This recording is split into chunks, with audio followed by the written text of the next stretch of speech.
الحمد لله وكفى وسلام على عباده الذين اصطفى أما بعد فأعوذ بالله من الشيطان الرجيم بسم الله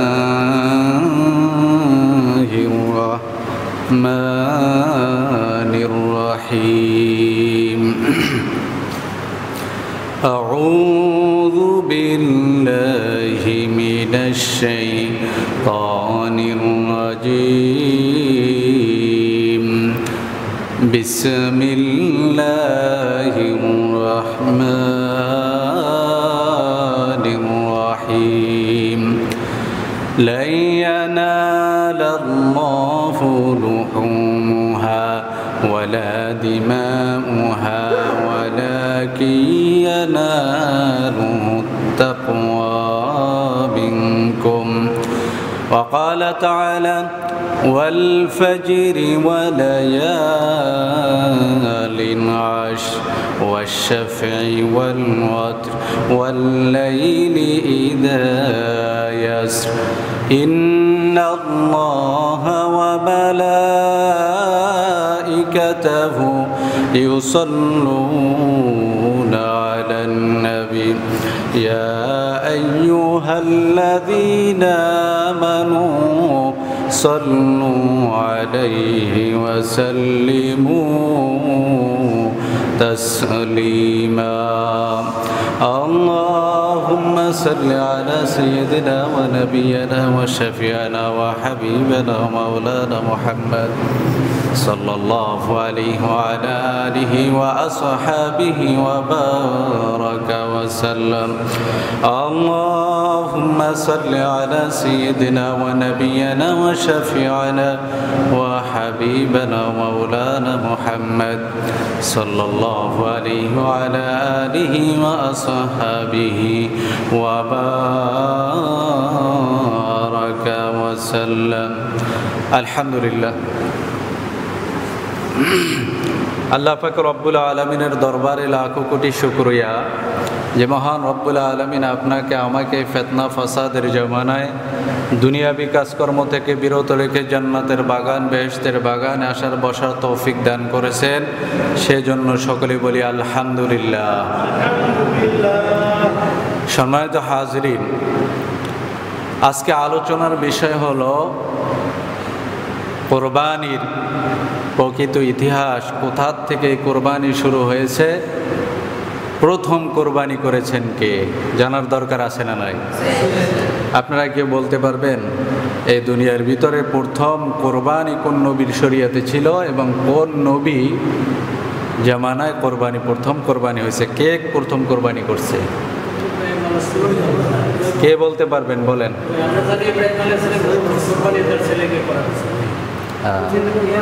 আর কোনো অভিমত আছে? নেই। তো কোরবানি, আসলে কোরবানির ইতিহাস তাফসির ইবনে কাসিরের ভিতরে এসেছে। সর্বপ্রথম কোরবানি করেছেন হযরত আদম আলাইহিস সালাতু ওয়াস সালাম। জোরে বলি সুবহানাল্লাহ।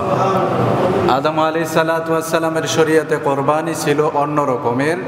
যদি যার কোরবানি কবুল হইতো, আসমান থেকে একটা আগুন আইসা তার পশুটাকে বা ওই ফসলটাকে পোড়াইয়া দিত, তাইলে বোঝা যাইতো তার কোরবানি কবুল হয়েছে। আর যারটা যেভাবে ছিল ওইভাবে পইরা থাকতো, তার কোরবানি কবুল হয় নাই। আপনারা জানেন আদম আলাইহিস সালাতু ওয়াস সালামের শরীয়ত ছিল ভিন্ন, আমাদের নবীর শরীয়ত ভিন্ন, ঠিক কিনা? আদম আলাইহিস সালাতু ওয়াস সালামের শরীয়তে ছিল আপন ভাই বোনের বিবাহ বন্ধন হালাল, আমাদের মাঝে হালাল না হারাম? আদম আলাইহিস সালাতু ওয়াস সালামের সময় আল্লাহ তাআলার শরীয়ত ছিল একই সাথে একটা ছেলে জন্মগ্রহণ করত এবং একটা মেয়ে জন্মগ্রহণ করত একই সাথে। জোরে বলি সুবহানাল্লাহ। পরে আরেকটা ছেলে আর একটা মেয়ে জন্মগ্রহণ করত। এই সহোদর যারা, এই সহোদর পরের সহোদরের বোনকে বিবাহ করত, পরের সহোদরের ভাই এই সহোদরের বোন বিবাহ করত। সুবহানাল্লাহ বলি। কিন্তু একই সাথে জন্মগ্রহণ করছে, একই সাথে মায়ের গর্ভে ছিল, বিবাহ হারাম ছিল। কিন্তু দেখা যায় আদম আলাইহিসসালামের সন্তান হাবিল এবং কাবিল, হাবিল এবং কাবিল, দুইজন সন্তান হাবিল এবং কাবিল। তা হাবিল দিনদার পরেশগার ছিলেন, তাকওয়া আল্লাহওয়ালা ছিলেন। কাবিল তিনি একটু কঠোর মনোভাবের ছিলেন। তো ওনার ভাগে যেই বোনটা পড়ছে সে একটু কদাকার কুৎসিত ছিলেন। আর হাবিলের ভাগে যেই বোনটা পড়ছে সে খুবই সুস্থিরী, নাম তার আকলিমা। তাইলে এখন ইনি বলতেছে যে না, আমি আকলিমাকে বিবাহ করব। আর যে হাবিল সেও বলে আমি আমার ভাগ্যে পড়ছে, তো আমি বিবাহ করব। তা আদম আলাইহিসসালাম বললেন ঠিক আছে, তোমরা কোরবানি করো, যার কোরবানি আল্লাহ তাআলা কবুল করবেন সেই আকলিমাকে বিবাহ করবে, আর যারটা কবুল হবে না সে অপরজনকে বিবাহ করবে। সুবহানাল্লাহ। আদম আলাইহিসসালাম জানতেন যে তার এক ছেলের কোরবানি কবুল হবে, সে হলো হাবিল। কাবিলেরটা কবুল হবে না, কারণ সে তো আগেই শরীয়ত লঙ্ঘন করছে, ঠিক কিনা? তো আল্লাহ তাআলা কোরআনের ভিতরে ঘোষণা করেছেন যে কাবিল যখন দেখলো সে কি করত, কৃষিকাজ করত, সে ফসল জমা করলো যে আল্লাহ কবুল করে। আর হাবিল কি করত, পশু চড়াইতো, সে পশু জড়ো করলো। এরপরে হাবিলের কোরবানি কবুল হইল, কিন্তু কাবিলের কোরবানি কবুল হয় নাই। এখন সে রাগে ক্ষোভে, কোরআনের ভাষায় আল্লাহ তাআলা বলতেছেন, তখন কাবিল হাবিলকে বলতেছে আমি অবশ্যই তোমাকে হত্যা করব। নাউজুবিল্লাহ। এই প্রথম হত্যা পৃথিবীর বুকে, প্রথম কি হত্যা, ভাই ভাইকে হত্যা করলো। এরপরে কি করবে জানে না, মানুষ তো আগে মরেই নেই। সুবহানাল্লাহ। তা আল্লাহ তাআলা সেটাও পাখির মাধ্যমে শিক্ষা দিলেন। একটা পাখি আর একটা পাখিকে ঠোকরাইয়া মাইরা ফেলাইছে। এখন সে মাটি ঠোঁট দিয়ে কুইসা মাটির ভিতর চাপা দিয়ে তুইছে। উঠে দেখে আরও বুদ্ধি খেলছে যে আমিও তো এই কাজ করা দরকার, পাথর চাপা মাটি চাপা দিয়ে তুই আসছে। নাউজুবিল্লাহ বলেন। এই জন্য প্রথম শরিয়াত লঙ্ঘন করার কারণে এবং প্রথম হত্যা করার কারণে দুনিয়ার যত মানুষ এই বড় পাপের কাজের দিকে পা বাড়াবে, তার একটা অংশ তার আমলনামায় যাবে। জোরে বলি না আউযুবিল্লাহ। এই জন্য নবীর ছেলেই যে জান্নাতি এমন কথা নয়, নিজের আমল নিজেই করতে হবে, ঠিক কিনা বলেন? সম্মানিত হাজিরিন, কোরবানির অনেকে দেখা যায়, আমি অল্প কয়েকটা মাসালা বইলে আমি মূল আলোচনায় চলে যাব। নিজের নামে কোরবানি ওয়াজিব, কিন্তু কয় হুজুর এবছর আমার নামে দিচ্ছে, আগামী বছর আমার বিবি সাহেবের নামে দেব, পরের বছর ছেলের নামে। তো প্রথম দেয় মা বাবার নামে, নিজের নামে না দিয়ে ওয়াজিব তার উপর কোরবানি দিছে কার নামে? মা বাবার নামে অথবা বইয়ের নামে অথবা ভাইয়ের নামে। কোরবানি কবুল হবে না, কোরবানি কথা কয় না, সহি হবে না, সহি হবে না। তো কবুল তো দূরের কথা, সহি যদি না হয় কবুল হবে? সম্মানিত হাজিরিন, আপনার উপর কোরবানি ওয়াজিব, আপনার নামেই কোরবানি দিতে হবে। তাদের উপর যদি আলাদাভাবে কোরবানি ফরজ হয়, ওয়াজিব হয়, তাহলে তারা আলাদাভাবে কোরবানি দেবে। বুঝে আসছে ইনশাল্লাহ? সম্মানিত হাজিরিন, কোরবানির পশুর বয়স কত হবে? যদি গরু হয়, মহিষ হয়, উট হয়, তাহলে 2 বছর পূর্ণ হইতে হবে। একদিন যদি কম হয় তাহলে ওই পশু দ্বারা কোরবানি করা সহি হবে না, সহি হবে না। সম্মানিত হাজিরিন, বলবেন হুজুর ছাগল, ভেড়া, দুম্বা 1 বছর পূর্ণ হইতে হবে।